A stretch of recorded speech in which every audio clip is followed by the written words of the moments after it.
بسم اللہ الرحمن الرحیم۔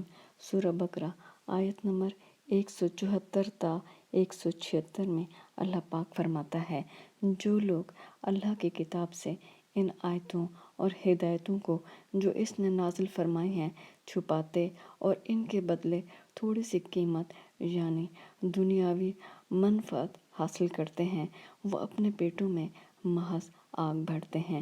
ایسے لوگوں سے اللہ قیامت کے دن نہ کلام کرے گا اور نہ ان کو گناہوں سے پاک کرے گا، اور ان کے لیے دکھ دینے والا عذاب ہے۔ یہ وہ لوگ ہیں جنہوں نے ہدایت چھوڑ کر گمراہی اور بخشش چھوڑ کر عذاب خریدا۔